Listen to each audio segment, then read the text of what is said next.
What's going on, guys? Tev here, and today we'll be talking about, is the GoPro Hero 4 worth it in 2020? Let's get straight into the video.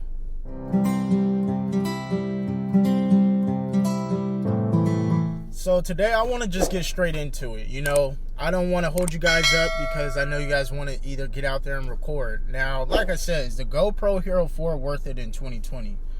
Now, my opinion, I'll tell you at the end of this, but I have a video for you guys. I'm not going to hold you up. And before showing you the video, I'm just giving a disclaimer. I'm not a professional photographer. I'm not going to act like I am. I'm just a new content creator, and I like having fun with my cameras. So I'm going to go ahead and play the video.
All right, so do I think it's worth it?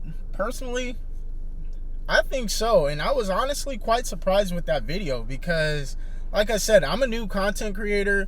Just in general, all the editing and stuff is new for me. I play basketball. I don't sit up and film. I don't have no type of, knowledge really heavily in that. And I've just been learning so far this year. And so as a new content creator, I think it's beginner friendly. I managed to get my GoPro for less than $100. The fact that this one is less than $100, that's, to me, with the quality that it puts out, you can't beat that. Now, something I learned about this one is it doesn't have the automatic stabilizer. I'm still getting equipment, so I don't have like the gimbal or a head strap to try and keep it sturdy.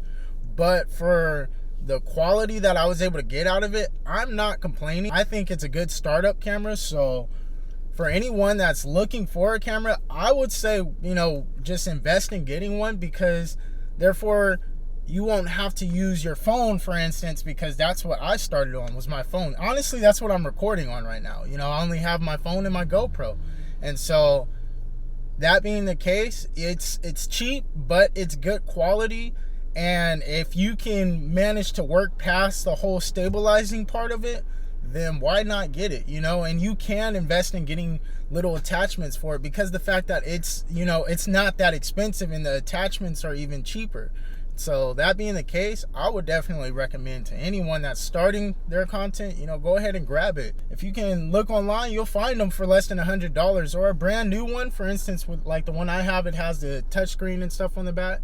I looked online, it was $130 brand new, but you can find them refurbished, or, some people, they might be selling them online. So just look on there. But other than that, I hope you guys enjoyed the video. I hope this was helpful for any of you new content creators out there. Let me know what you think. Other than that, please subscribe, give this video a like, and I'll try and keep you guys updated with some more content. Peace.